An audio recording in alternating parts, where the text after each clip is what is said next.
Muy bien, pues aquí estamos en otro capítulo más de Little Lupa, un capítulo en el que, bueno, vamos a abordar cosas interesantes. Ya hace tiempo que no tratábamos el tema de la IA, de la inteligencia artificial, pero quien venga de lejos, pues habrá visto pues, algunos capítulos en los que hemos ido comentando, pues, cualquier polémica que ha ido surgiendo, cualquier novedad, cualquier noticia, ¿no? Siempre enfocado a lo que es la literatura. Pero claro, ahora vamos a abrir el abanico mucho más porque, bueno, tenemos aquí, no sé si es una arte es ética, es una asociación internacional o una organización internacional. Ahora nos lo explica Axel porque tenemos aquí al representante de México, ¿no? Si no Sí, sí, sí, recuerdo mal. correcto. Pues coméntanos un poquillo, no sé, ¿qué es artes éticas? Ok, arte ¿Y quién eres estética. tú? Claro, ¿quién eres Ok, tú también? Doble presentación. excelente. Bueno, primero, arte estética es un colectivo multidisciplinario internacional. Ujú. Eh, Principalmente digamos que juntamos por el tema de la famosísima irrupción de la inteligencia artificial hace 2 años, porque esto empezó más o menos como el boom en 2022. Mm. Y la persona que inició formalmente el colectivo es un argentino llamado Santiago Caruso, que él es un ilustrador y artista visual de Argentina. Y bueno, fue a través de su trabajo de él porque él en un punto descubre que su obra fue utilizada por algunas de las empresas que desarrollan los sistemas de IA generativa de imágenes. Entonces, en los primeros papers que se publican sobre cómo intentan entrenar al algoritmo para replicar ciertos estilos de obra, su obra aparece como uno de los, digamos que estilos a copiar dentro de la gran esquema de esas cosas. Entonces, él comienza a denunciar en sus redes de manera independiente, pues los abusos que estas empresas habían tenido no solo a él, sino a un montón de artistas más. Y pues fue así como un montón de gente, pues atraída por el tema, atraída por también verse involucrados en el raspado de información. Por mi parte, yo me enteré por otra artista, pero ella me refirió a Santiago y entonces yo descubrí esto y aunque para mí en un principio me parecía pues algo muy interesante, cuando estuve sumergiéndome en el mar de información que es ese tema, pues descubrí que es una cosa que tiene un montón de matices y la mayoría de ellos malos en contra de todas las personas que quieren dedicarse al ámbito creativo. Y bueno, formalmente Arte Estética, digo que es un grupo multidisciplinario porque no solamente está integrado por artistas visuales, dibujantes, ilustradores, fotógrafos, sino que también hay gente del ámbito de la psicología, del ámbito del derecho, gente que incluso no tiene que ver digamos que con el tema directamente, sino que pues ve en el crear obras de arte y en el difundir cultura, pues un gusto, digamos, y que encuentra cómo estas tecnologías pues atentan contra esos mismos placeres de la vida, ¿no? Y bueno, estamos conformados principalmente por gente de Argentina, España, Colombia, México en mi caso, y otras cuantas personas más. Y bueno, no somos una asociación y no somos, no tenemos, digamos, que una figura legal, en el sentido de que nuestro trabajo todo es, pues, voluntariado. Ujú. Entonces, no hay ningún tipo de remuneración por todo el trabajo que hacemos, sino es como, pues, la misión pura y dura de intentar llevar información a muchísima gente sobre cómo este tema, pues, nos afecta a todos y que básicamente se vuelve tema de política pública, ¿no? De mi parte, yo soy ingeniero de profesión, ingeniero en cuestiones de 3D para videojuegos principalmente, Qué guay. pero tengo yo una maestría en arte conceptual para diseño de videojuegos, películas y ese estilo de cosas. También, bueno, dentro del título de la maestría también está la parte de storyboard. Y bueno, he hecho muchas cosas de ilustración infantil, también soy profesor en la universidad. Eh, y bueno, además he desempeñado en cuestiones de fotografía, video, edición, motion graphics y todo. Básicamente, pues he incursionado en muchas de las áreas de la cuestión visual y bueno, pues aquí estoy. Qué bien. Ok, vale, pues ya me han surgido algunas preguntas, ¿no? A raíz de lo que ha ido comentando, pero vamos a quitarnos la que considero que es más rápida de responder, no sé. Ujú. Has comentado que Artes Ética está formada por, bueno, pues por creativos del arte, ¿no? Diseñadores gráficos, también abogados, ¿no? Todo esto me encaja, ¿no? Al final es personas relacionadas con el arte y personas también relacionadas con las leyes, ¿no? Que sí se puede hacer, que no se puede hacer, pero has comentado también que está compuesto por psicólogos. ¿Qué Sí. función tienen los psicólogos en todo esto? ¿Es quizá psicólogo en qué sentido? ¿Para estudiar lo que es la sociedad de cómo lo hace? ¿O psicólogo sobre las repercusiones que puede tener que a un creador de arte de repente pierda su trabajo de manera progresiva, pero de manera muy rápida? ¿Qué función tiene el psicólogo en este colectivo? Ok, ahí la cuestión principal es que, bueno, dentro del entramado de argumentos sobre los cuales se intenta introducir esta tecnología para el uso cotidiano, pues hay una parte muy importante que es, digamos que la sección de si el pensamiento de los artistas y lo que generamos realmente es original o no, y el uso que puede tener o no la sociedad al respecto de lo que uno crea, ¿no? Eh, entonces, bueno, dentro del ámbito de la psicología hay una sección que habla sobre cómo los procesos cognitivos llevan a la generación de ideas y por lo tanto, pues a la elaboración de distintos elementos artísticos, ¿no? Ya sea pintura, dibujo, etcétera. Entonces, parte del discurso que estas empresas tienen para instalar la IA es que se potencian, digamos que las habilidades cognitivas, las habilidades creativas del ser humano y que por lo tanto, pues es un aliado. Y la otra cuestión es que hay un gran marketing alrededor de estos softwares, estos algoritmos, para Ujú. decir que son inteligentes. Desde el nombre de inteligencia artificial, que en realidad la inteligencia artificial es una rama de la informática, no es que sea seres autoconscientes que responden a estímulos como nosotros, que tienen historia, que tienen pasado, que pueden morir, sino simplemente son algoritmos que presentan resoluciones de una manera que pues asemeja la nuestra de una forma más eficiente, más rápida, pero Ujú. más allá de ello, no tienen otras cuestiones como para catalogarlos de inteligencia. Pero dentro de muchos de los argumentos y discusiones que hemos tenido, pues hay un sinfín de actores que comentan que bueno, pues estos softwares sienten, piensan y si la IA lo dijo es porque sabe más que nosotros y este tipo de cosas. Entonces, vemos necesario tener un respaldo psicológico para explicar los procesos mentales sobre los cuales surge pues la creatividad, la inspiración, el trabajo para poder desarrollar obras de arte y mostrar que hay una diferencia abismal entre lo que produce una máquina frente a lo que produce un ser Mm. humano. Y en la parte tal vez más pesimista del asunto es que desde hace de 2 años para acá,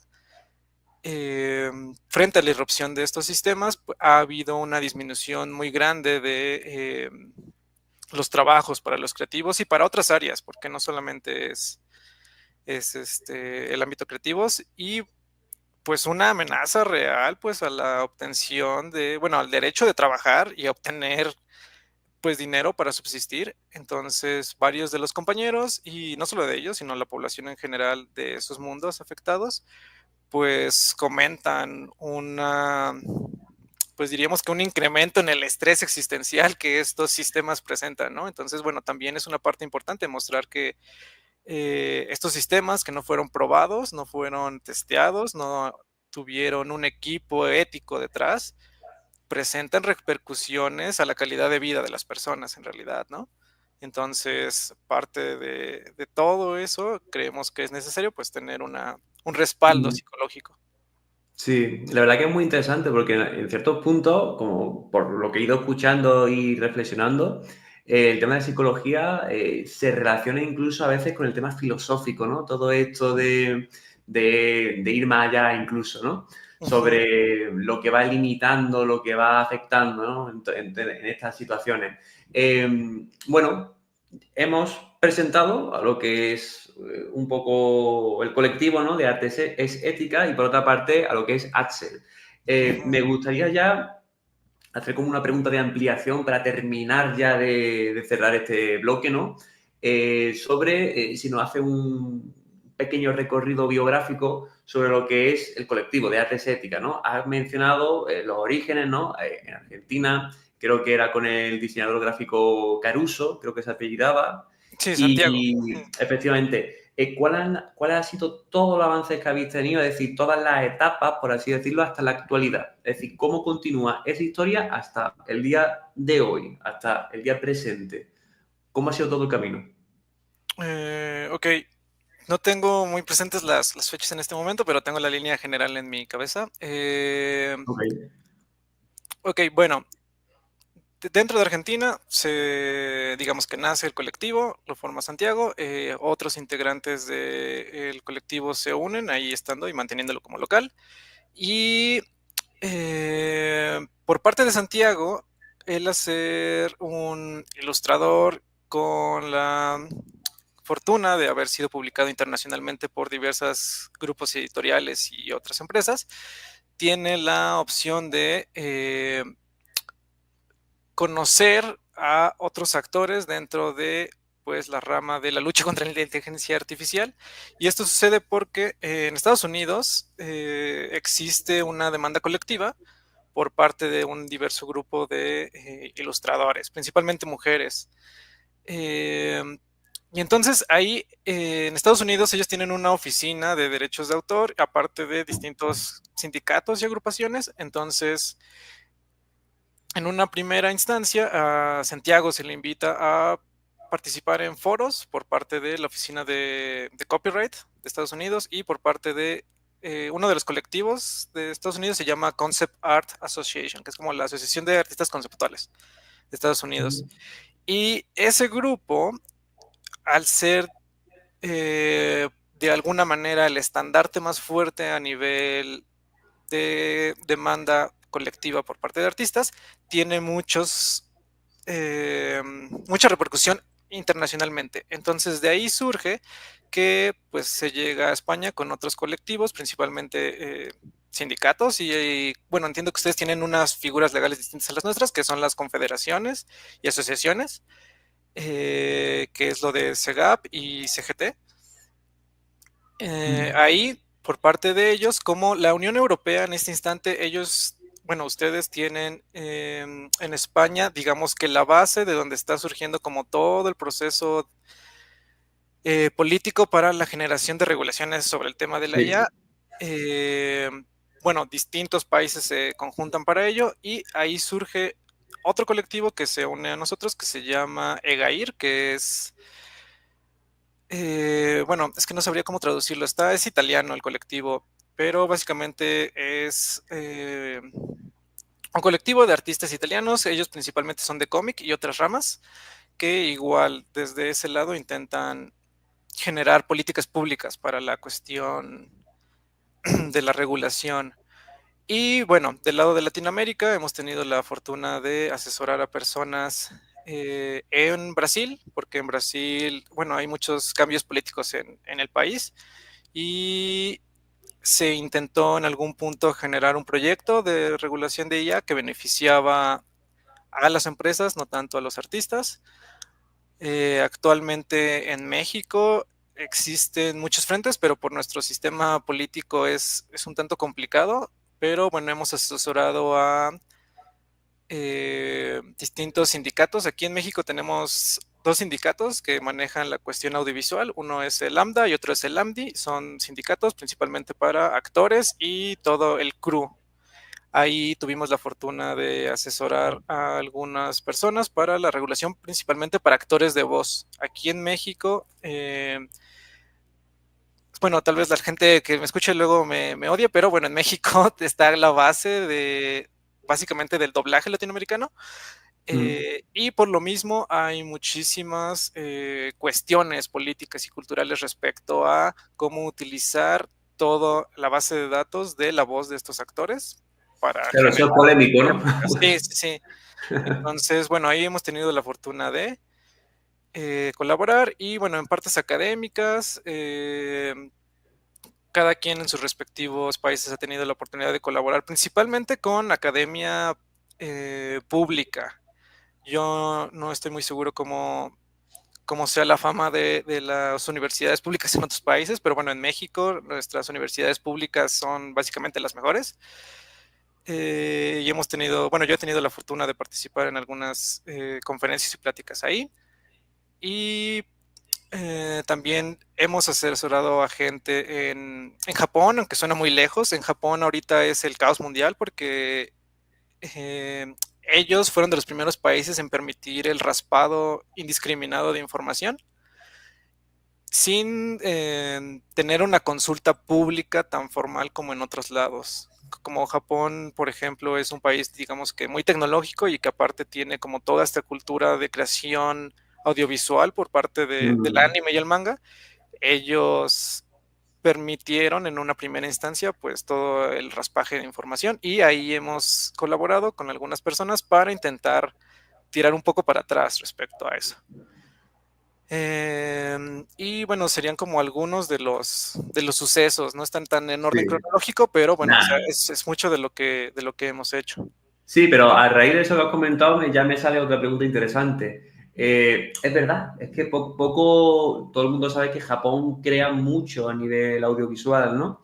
Y a nivel, bueno, pues gráfico, ¿no? Los mangas también, ¿no? ¿Cómo ha afectado la inteligencia artificial al, no sé, se me ha venido a la cabeza K-pop, que son más de Corea, al Ujú. J-pop, supongo, al anime, al manga, a todo lo que hay ahí. Porque esta sociedad también es muy productiva, pero por otra parte, al menos en lo que es, yo sé que a los mangakas los respetan bastante, ¿no? Ujú. Y también a los, bueno, te iba a decir a los idols, ¿no? Que son más relacionados en temas de música, ¿no? Pero ahí me resulta más fácil imaginarme un idols. Los idols son más como coreanos, como Sí, que. ¿verdad? Ujú. Bueno, en resumidas cuentas, ¿cómo ha afectado todo esto la inteligencia artificial allí, en Bueno, Japón? es que Japón es un caso curioso en el sentido de que todos afuera de Japón conocemos a Japón por sus productos culturales. Ujú.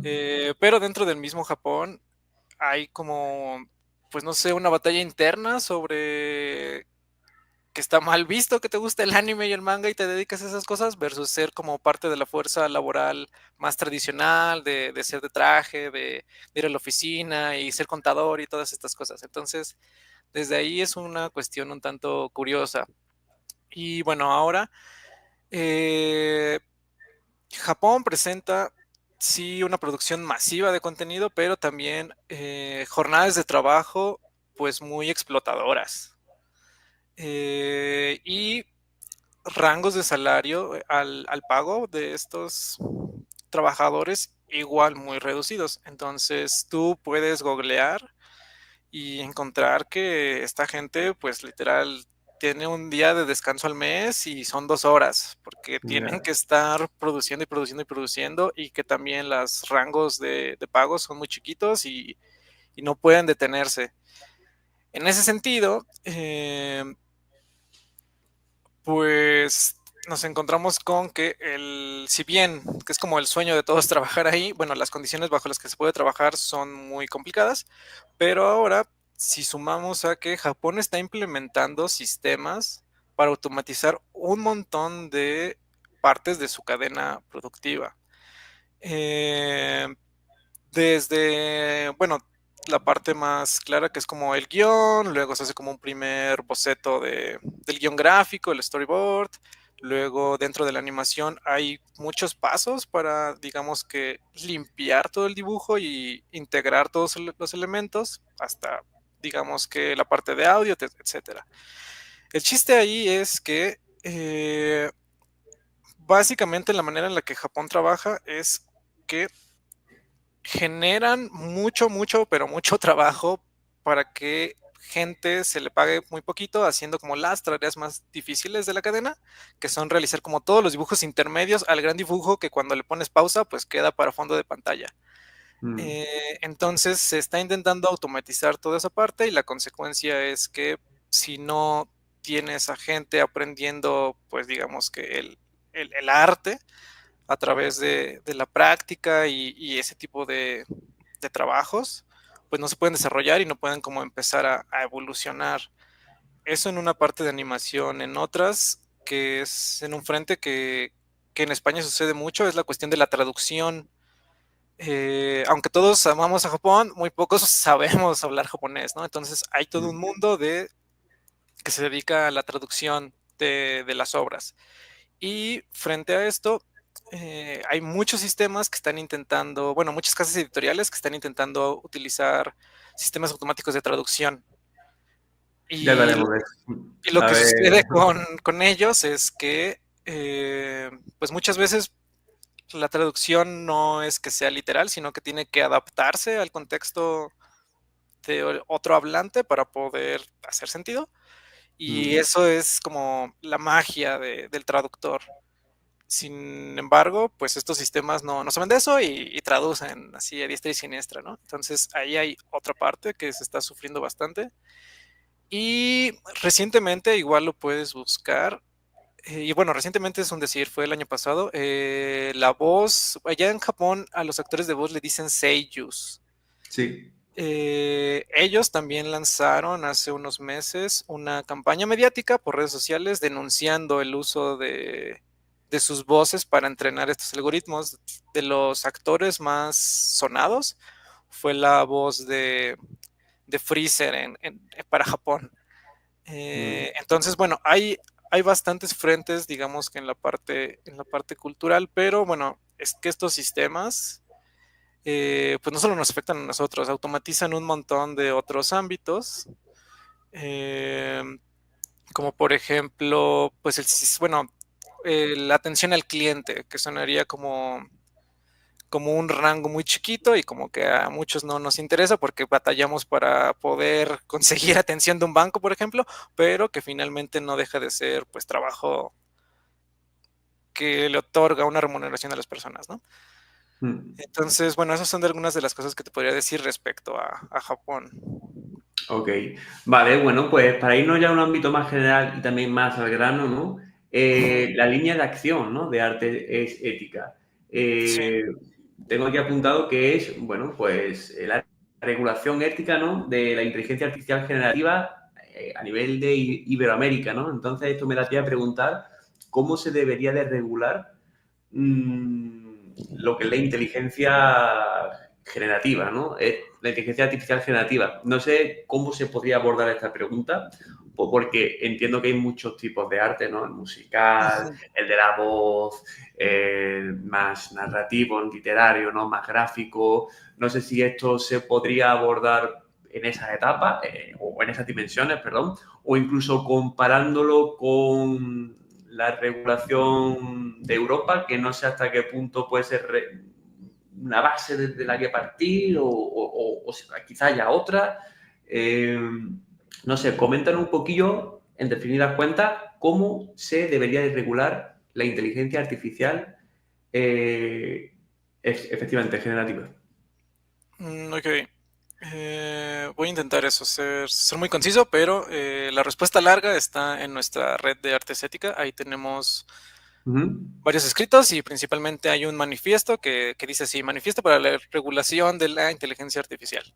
Uh Ahí -huh. desglosamos varios puntos. Pero bueno, primero hay que entender cómo se generan estos sistemas. Y estos sistemas básicamente reúnen cantidades ingentes de información para, por ejemplo, hacer funcionar la que genera imágenes, se tuvo que coleccionar 5 billones de imágenes del Internet. Y esos 5 billones de imágenes, lo que sucede es que se catalogan y se empaquetan en un espacio virtual que es como el espacio latente que le dicen. Y básicamente ahí, si la gente conoce un poco como de informática y de estadística, es una matriz que son estos espacios matemáticos en los cuales puedes alojar información catalogada. Y bueno, el tema de hablar sobre toda esta información que se consigue es que tenemos la mala costumbre de pensar que todo lo que está en Internet está disponible no solamente para su libre visualización, sino para su libre uso. Y la gente olvida que todos los servidores en los cuales vemos cosas, que son como YouTube, Facebook, Twitter, Instagram, todas estas redes, cuando uno da clic en aceptar términos y condiciones, antes de la irrupción de la inteligencia artificial, estas empresas tenían el derecho de almacenar y distribuir la visualización de la información, pero no tenían el derecho del uso derivativo. Y aquí es la parte importante. Una primera punto para empezar a regularlo es tener en claro eso, que la información que va a ser utilizada tiene dueño y que a esos dueños se les tiene que pedir permiso en una primera instancia para poder siquiera almacenarla. Ahora, dentro de estos grandes algoritmos se habla sobre que una vez que están entrenados con la información, no pueden tirar para atrás los sistemas, a diferencia de nosotros, que uno puede tocar la guitarra un mes y dejar de tocarla 2 años y tienes que volver a aprender. Estos sistemas ya no olvidan. Entonces, lo que se hace es que algunas de las empresas tienen habilitado un modelo que es que tú mandas una queja diciendo, oye, mi trabajo está aquí, no quiero que se utilice mi nombre ni mi obra. Las empresas refinan el modelo para, digamos, que quitar tu nombre y la posibilidad de hacer cosas con tu obra. Sin embargo, dentro de todo el entramado lógico de estos sistemas, es imposible. Cuando un usuario teclee, no sé, la Mona Lisa por Da Vinci, y yo ya no quiero que salga Da Vinci, ya no me va a permitir teclear, digamos que el comando, pero si yo busco sinónimos o formas de referirme, por ejemplo, a la época artista del Renacimiento, la obra va a seguir contenida y todos los elementos van a permanecer. Entonces, lo que abogamos mucho es que quien quiera ser parte del entrenamiento de estos sistemas, pues se le tiene que avisar, se le tiene que pedir permiso para ser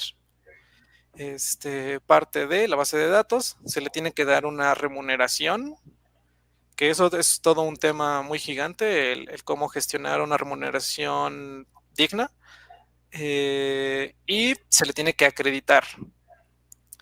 Ahora, esto del acreditar es importante porque dentro de los 5 billones de datos que hay en la base visual, hay pues gente que genuinamente ni siquiera es artista y que no quiere estar ahí. Y el ejemplo es de que muchos de estos sistemas rasparon información de datos, por ejemplo, públicos, que son las fotos que tú y yo podríamos colgar en redes de nuestra familia, datos médicos, registros médicos de pacientes que distintos investigadores suben a Internet, registros públicos de gobierno, además de todo el mundo de Internet, digamos que de la Deep Web que estaría por ahí, ¿no? Porque si uno googlea, estos sistemas tienen imágenes de pornografía consensuada y no consensuada, tiroteos de ISIS y otras cuestiones más. Entonces, la parte de acreditar es saber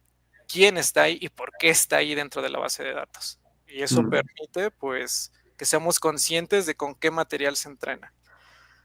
Y bueno, dentro de esos dos, que suenan muy chiquitas, para mí en lo personal es donde está como todo el enfoque, porque ninguno de los sistemas actuales está hecho de esa manera, más que uno, digamos que el más popular, que es uno de música. Y eso sucede, que el música está más regulado porque pues el mundo, que es toda la distribución de música, que es Sony, Universal y otras cuantas disqueras, tienen un entramado legal muy potente con el cual nadie quiere meterse. Entonces, los algoritmos que están entrenados para hacer música están entrenados con música libre de derechos de autor o de libre uso, que son dos figuras legales muy diferentes, pero que permiten utilizar la obra bajo ciertas restricciones.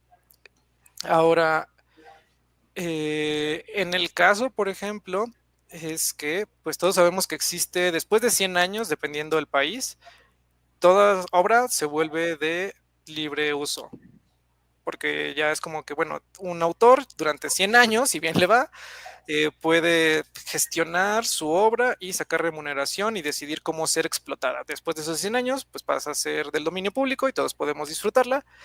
Y bueno, hay una cantidad ingente de información que pudo haber sido utilizada para generar estos algoritmos, pero que no se utilizó porque lo que consumimos actualmente no es lo que ya está hecho en el pasado.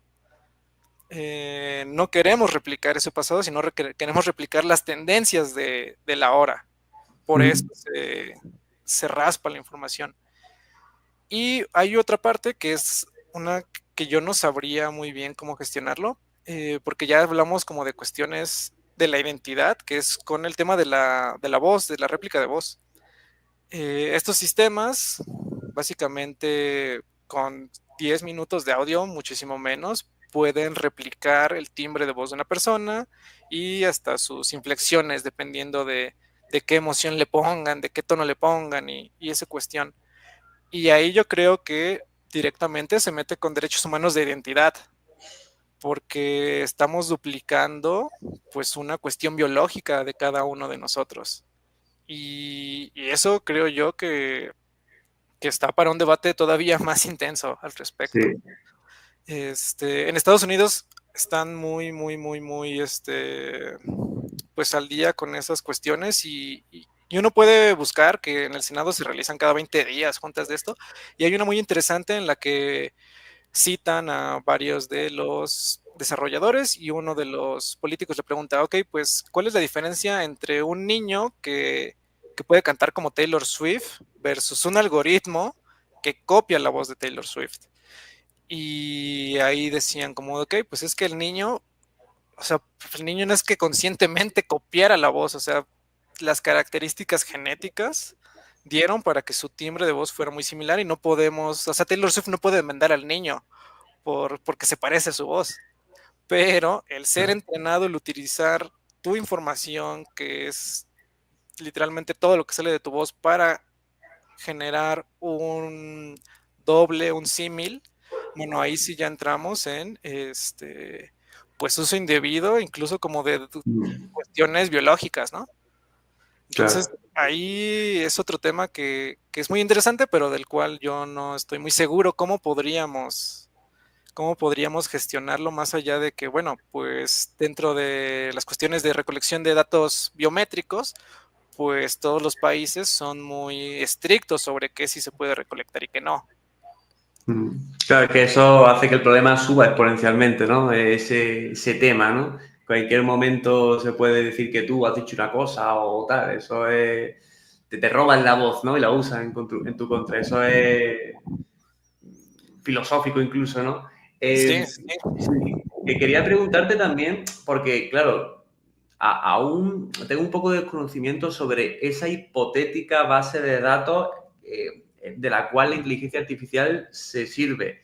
¿Es Ujú, todo Internet directamente o depende de la inteligencia artificial? Es decir, por ejemplo, yo recuerdo una vez que le estaba preguntando, o sea, ChatGPT o al de Twitter, sobre mí. Es ujú. decir, información que yo sé que hay de mí en, bueno, pues en Internet. Pero es como si, claro, no sé exactamente de qué se nutre o qué no, hasta qué punto, cuánto se extienden las raíces, ¿no? Eh, a qué porcentaje de Internet tiene capacidad o si no sé dónde está el filtro o el contenido que pueden tener algunos como ChatGPT o como Grok, creo que era de Twitter, porque hay veces que alguien pregunta sobre sí mismo o sobre cosas que se sabe que están, ¿no? Algún escritor que pregunta sobre su libro y a lo mejor mm, la inteligencia artificial no conoce exactamente o tal. ¿Aborda todo Internet realmente o una parte? No sé, comentar un poquito sobre esta base de datos Sí, de la que se nutre. sí, esta es una pregunta buenísima la que haces porque dependiendo del modelo de inteligencia artificial y de quién lo genera, la base de datos es pública o no.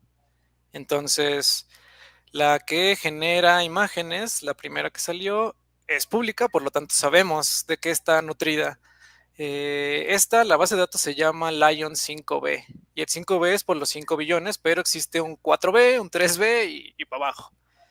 Eh, Básicamente, esa y la del ChatGPT tienen la historia de Internet de 2020-21 hacia el pasado de la humanidad. El 100% de ese periodo lo tiene. Básicamente, Mm. por ejemplo, el ChatGPT, el 3, ves que ahorita creo que vamos como en el 6, ni siquiera sé en cuál vamos, Mm. pero el primero que se popularizó era el 3 con un sufijo. Ese, como esa base de datos es pública, uno puede ver que que no tiene acceso a la información del Internet del presente, pero modelos Mm. más recientes ya uno le puede preguntar y sale. Ahora, esto de que sea público o no es importante porque varias de las demandas que hay hacia distintas empresas creadoras de estos softwares son posibles porque la base de datos es pública y se sabe con qué está entrenado. Hay un ejemplo que es el Washington Post. Ellos tienen una demanda frente a ChatGPT y ellos saben que está entrenado contra ChatGPT porque tienen un artículo de ello. Generaron prompts para de alguna manera generar notas periodísticas en el estilo, en la manera del Washington Post y al desplegarse el resultado de esos prompts se muestran pues calcos casi uno a uno de notas de pues Mm. ciertos escritores del periódico, ¿no? Entonces, con eso en mente, pues uno puede saber, pues fue entrenado con obra del periódico. Eso en algunos casos. En otros existen algunas otras herramientas que te permiten saber si estás o no dentro del algoritmo. Yo, por ejemplo, si me busco, no soy tan importante y yo no me encuentro. Entonces, ¿eso qué quiere decir? Bueno, pues muchas cosas. Una, tal vez, pues yo no comparto tantas cosas en Internet.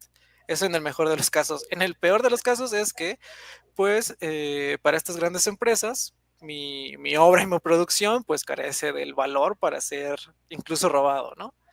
Pero bueno, depende del caso de cada quien. Incluso existe gente que sus blogs en los que antes se publicaba pues que están ahí, no sé, pongamos que hay un blog de cocina de hace del 2012, o sea, y que solo visitó 2 personas, pues hay gente que por alguna razón el algoritmo decidió que, bueno, me voy a robar esas cosas. Depende mucho la moneda, pero bueno, existen otros algoritmos que no sabemos de qué están hechos. Y bueno, también regresando a la pregunta de cómo regularse, es que todas las bases de datos con las que se entrenan deben de ser públicas, porque necesitamos saber qué se usa para alimentar el algoritmo y no solo en la cuestión de mi obra y de que yo soy dueño de, sino que las bases de datos generan sesgos estadísticos que devuelven lo que es más probable que sea representado con pues el comando de texto. Entonces, de ahí que haya ejemplos de, no sé si llegaste a ver, de gente que ponía como cavernícolas tomándose una selfie. Y todos los Creo que sí. cavernícolas tenían así barba vikinga y todos sonriendo y todos son güeros y todos tienen el ojo azul. Y bueno, esa respuesta es como de pues una probabilidad de un sesgo estadístico que genera esos resultados. Y para que los resultados de alguna manera sean más imparciales, requerimos pues la misma cantidad de información de los mismos temas con distintas perspectivas, pero que de verdad representen pues una realidad que es más compleja que lo que nos presentan actualmente estos sistemas. Bueno, de ahí que, por ejemplo, si tú dices que tú buscaste y aparecen algunas cosas, bueno, a veces acierta y a veces no. Yo también en algún punto tuve la curiosidad y me busqué en ChatGPT y me salía un Axel que se dedicaba a hacer esculturas, pero no soy yo. Ya. Entonces, bueno. A mí igual. Yo una vez que busqué, a veces que sí, a veces que no. Mira, quería preguntarte, por ejemplo, sobre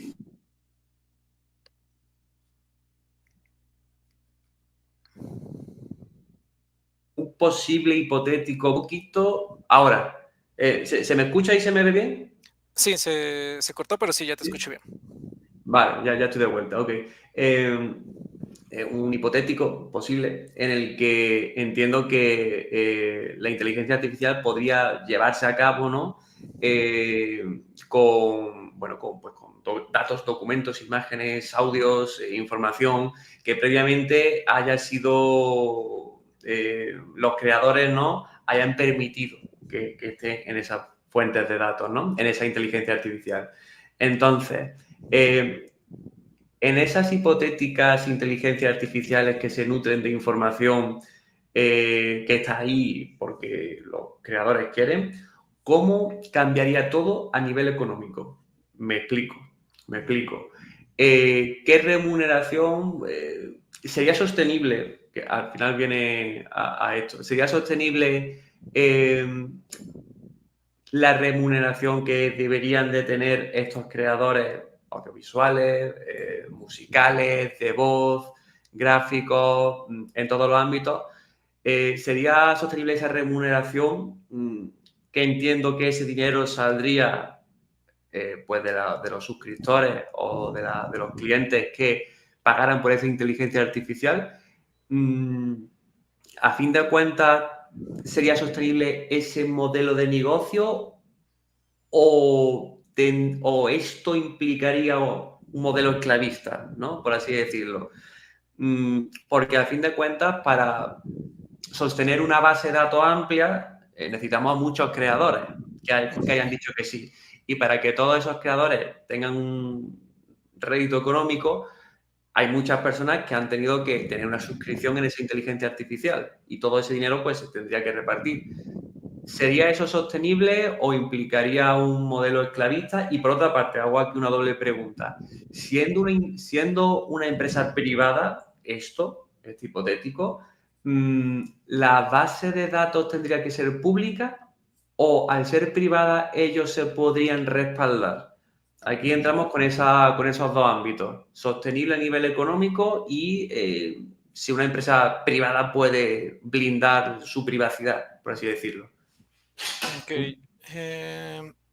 Bueno, respondiendo a la primera, eh, esto igual es una pregunta que ya se lleva haciendo antes de la inteligencia artificial y esto es porque tenemos ejemplos de sistemas económicos que acaparan información y que son los únicos que la distribuyen. Y hablo de ejemplos como Spotify, YouTube y servicios varios de streaming. Ahora, en el ejemplo de la generación de las imágenes y de los textos, hay dos maneras en las que se teoriza que podría realizarse un pago. Y es que tendríamos que notar de dos maneras. Una, que comprobar en el resultado de lo generado cuánto porcentaje es de Axel, cuánto porcentaje es de Carlos, cuánto porcentaje es del vecino, en lo que respecta a información que permitió que se generara esa imagen o ese texto o ese audio. Y de acuerdo a ese porcentaje, pues tendríamos que que dividir, no sé, el Midjourney, que es uno de los modelos para hacer imágenes, cobra $20, me parece, la suscripción más barata. Entonces, pongamos que $10 son para, no sé, el mantenimiento de los servidores y 10 para nosotros. Entonces, de esos $10 tendríamos que dividirnos el dinero de esa manera en el mejor de los casos, ¿no? Pero por la cantidad tan insana de información que está en estos sistemas, pues se teoriza la otra, que es cuánta es la contribución humana que cada uno de nosotros puso a la base de datos. Y dentro de esos billones de datos, pues lo que yo sea capaz de crear en vida es minúsculo, honestamente. Entonces, aquí me gustaría citarte un texto chiquito Sí. es de un profesor de Estados Unidos. Dice, se llama Chris Collinson. Él dice, la parte difícil de crear un sistema de compensación es que, una vez más, hay 1 millón de palabras de texto en nuestros conjuntos de datos de formación, y cada autor representa una parte muy pequeña de esa cantidad. No volvemos a integrar ninguna de las canciones o textos que se encuentran en nuestro corpus, que el corpus es el contenido. No es un esquema de compensación basado en el rendimiento que sería posible, por lo que en su lugar tendría que ser algo que tenga que ver con el volumen de la contribución de cada persona en ese trabajo. Y de nuevo, creo que si ustedes hacen los cálculos va a terminar siendo que todo el mundo recibe un cheque por 2 centavos, lo cual no tiene sentido.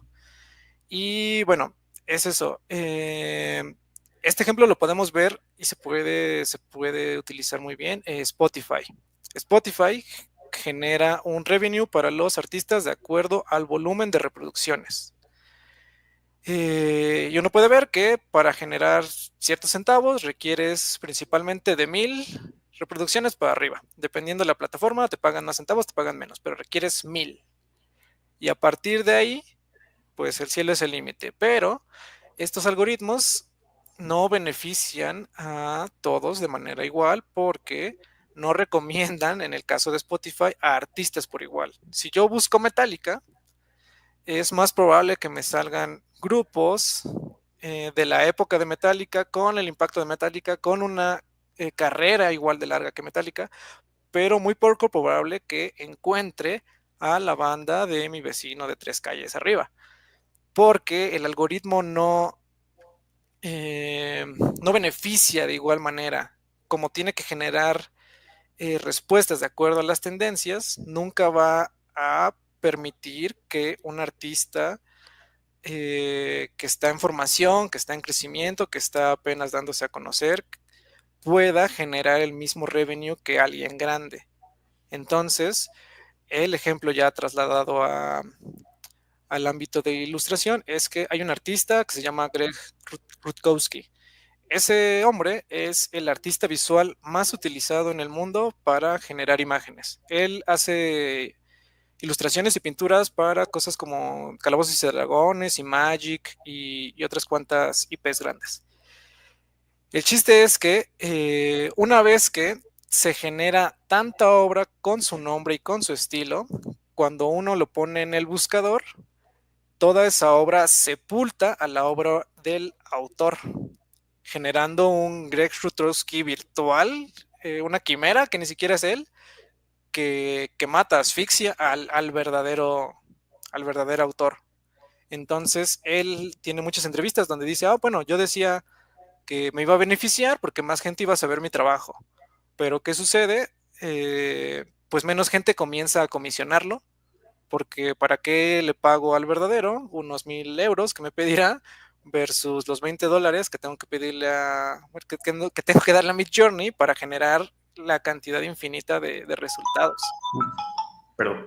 Sí, no te preocupes. Entonces, con esos ejemplos es que es inviable, es imposible dar un pago digno a la gente, Ya. más porque estamos compitiendo literalmente, ya no solo es una expresión que te dicen en la universidad cuando vas a salir a trabajar de tu competencia es el mundo, no, aquí es una realidad que es imposible batallar contra 5 billones de datos. Mm. Ahora, lo que comentas de que, bueno, pues las empresas son privadas y pueden blindar de alguna manera la información para permitir que sea privado. Ahí yo creo que entrarían cuestiones de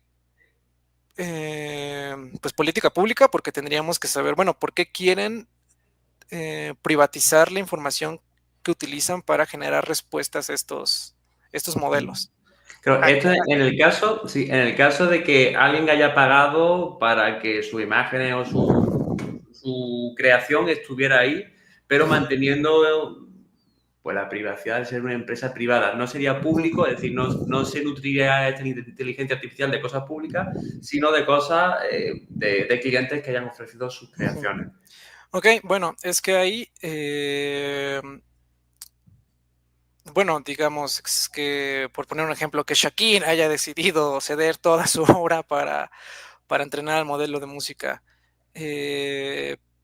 Pero es que los modelos y con toda la discografía de Shakira serían capaces de generar resultados como lo hacen los modelos actuales porque no tienen la información suficiente para generar resultados que nos satisfagan a nosotros. No sé si alguna vez te tocó ver, al menos en memes, las primeras iteraciones de uno de los modelos que se llama Dalí. Y había, Sí. bueno, es que Sé hay como que sí tres que Dalí. Dalí. Sé Ajá, que sí que Dalí lo utilicé un poquillo. sí, bueno, había unos memes de que si ponías como el papa y un pepinillo y salían cosas amorfas, bien locochonas que solo daban como risa y eran material de meme, pero que no eran capaces de más allá de la silueta, uno poder decir, ok, pues el papa tiene un lunar aquí y la inteligencia artificial se lo puso acá. No eran posibles. Y eso es porque el volumen de información no permite a estos sistemas poder generar resultados así de detallados en todos los ámbitos. Entonces, de alguna manera tienen que nutrirse pues de la parte pública y aún nutriéndose solamente de la parte pública serían incapaces porque pues la historia hacia el pasado tiene un fin. Eh, hasta cierto punto ya no hay más obra de la cual minar, pero la que está sucediendo a partir de ahora para adelante pues es infinita, ¿no? Entonces, para que alguien decida vender su obra y que les sea rentable a estas empresas requieren muchísima información que no van a ser capaces de utilizar. Entonces, por eso no lo han hecho, porque no es viable. Y la otra es que sí existen casos de algunas dos, tres personas que, que han vendido pues ya todos sus derechos de toda su obra y de su imagen, pero pues hablamos del 0,00000% de la población que logró de alguna manera negociar un pago digno. No, bueno, es que si el robot va a hacer todo lo que yo hago, bueno, pues tengo que vivir, yo tengo 29 años, pues si bien me va a vivir unos 70, pues necesito un pago que me permita vivir 40 años más de mi vida, ¿no? Entonces, pues eso es muchísimo dinero que estas empresas tienen para pagar, pero que no han hecho con todas las personas, sino con solo dos o tres que saben que la gente aspira a generar cuestiones culturales como ellos. Vale. Te pregunto también rápidamente, porque estoy viendo que ya llevamos un tiempecillo. ¿Cuánto tiempo más tienes a lo mejor para seguir charlando? Puedo sin problema otra hora si fuera el caso. Sí, sí, me esperaba menos. Si tú dices una Ah, orilla, podemos hacer sí, un... sí, Si sí, tú sin dices una problema. orilla más, podemos hacer hasta otro capítulo aparte. Sí, sí. Pero tampoco quiero robarte tanto tiempo. Tú decides. Si tú... No, sí, sin problema puedo una hora más. Vale. Mira, pues se me ocurre ahora mismo así improvisando. ¿Te apetece que concluyamos este capítulo y abramos otro? De la manera en la que tú me digas, Vale. si sientes que la narrativa de lo que vamos diciendo puede sostenerse hasta acá y iniciamos en el Sí. otro, ya hablando de otros temas, sin Sí, problema. pues O si mira. sientes bueno, que requerimos como todo el contexto para caer ahí, bueno, tú dirás. Sí, pues mira, si quieres cerramos este capítulo con cuál sería la solución ideal para más o menos tener algo así, si es que existiera. Y, y con eso ya cerramos esto. Y ya el próximo capítulo, pues ya te pregunto cosas sobre España, ¿no? Sobre Grupo Planeta, sobre algo de Real Decreto, cosas así más curiosas, ¿no? A lo mejor como... Bueno, hay cositas a lo mejor. Cosas de docencia. Bueno, ¿existe eso ideal realmente en el que la gente pueda tener dinero o remuneración o definitivamente entonces no existiría nada ni con todas las regulaciones existentes? Bueno, ahí hay tres respuestas. Bueno, la primera es que como estos sistemas ya están liberados y algunos son de acceso público, y hay gente que ya los tiene ahí trabajando 24/7, lo que requerimos es políticas públicas que desde el inicio gestionen cómo se tienen que construir estos sistemas y cómo tienen que solicitar esto, permiso, remuneración, acreditación y el otro que se me va a los autores de las imágenes. Y pues siendo tan risible el dinero que se pagaría cada uno de nosotros por la contribución a estos sistemas, yo no lo veo viable. Mm, Como comentaba, hay algunas gentes muy privilegiadas que sí han recibido un pago importante, pero bueno, no somos todos. Y si ese va a ser el caso, finalmente no estamos democratizando el acceso al arte que se supone que estos sistemas pues prometen. Porque no nos están permitiendo a todos vivir pues una vida más digna. Ahora, yo ya muy personalmente hablando, soy de la parte radical del grupo que dice que lo que deberíamos de hacer es banear todos estos sistemas, pero como eso es imposible, eh, pues lo único que nos queda es, creo yo, generar políticas públicas en el sentido de que nada de esto sería necesario si no tuvieran, bueno, si tuviéramos primero un acceso gratuito a la educación artística, a la formación artística, un acceso a las obras, ya dígase museos, conciertos, exposiciones, etc. Y la capacidad monetaria, pero eso ya es cuestiones laborales y sociales más grandes, de poder comisionar arte si no nos apetece a nosotros crearlo. Y que ese arte que comisionemos sea pagado justamente. Si tuviéramos esas cuatro cosas, no habría la necesidad de generar una máquina mágica, porque viviríamos en un estado pues de derecho más digno para todos. Entonces, lo que va a suceder dentro de los próximos años, porque esto es una cosa que va a durar mucho tiempo en regularse, es que de aquí a que sucede, las empresas se van a hacer de todo el dinero, no por la renta, digamos, de estos sistemas, sino por la especulación monetaria que hay alrededor de ellos.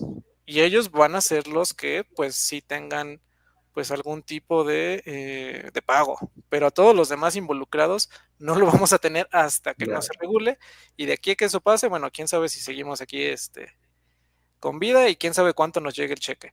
Mm. Entonces, de momento me atrevería a decir que no es posible. Tal vez el futuro diga otra cosa, pero creo que no hay manera digna de poder ser partícipes de este desarrollo. Ok. Bueno, pues Axel, creo que hemos hecho un capítulo interesante, te hemos presentado a ti, hemos presentado a Artes Éticas, hemos hecho un recorrido sobre, bueno, cómo están las cosas actualmente, cuáles son los problemas, cuáles son las posibles soluciones. Creo que ha quedado un capítulo de presentación y puesta en marcha sobre la problemática general, ¿no? Con posibles vías interesantes. Y ahora nos vamos a otro capítulo en el que vamos a profundizar más en la esencia un poquito de Litelupa, ¿no? Esa literatura, ¿no? Esos casos más concretos, incluso a nivel de editoriales españolas, Sí, a nivel de Reales Decretos y tal. Así que, bueno, Te agradezco mucho este capítulo. Ahora nos vamos para el siguiente y agradezco mucho a la gente que haya llegado hasta este punto porque, bueno, pues son cosas candentes, cosas que se necesitan de escuchar y cosas muy interesantes. Tanto así que es que nos ha salido improvisado hasta otro capítulo que intentaré que no sea tan largo, pues para no exprimir tanto Axel. Vamos para allá. Muchas gracias y nos vemos. Hasta luego.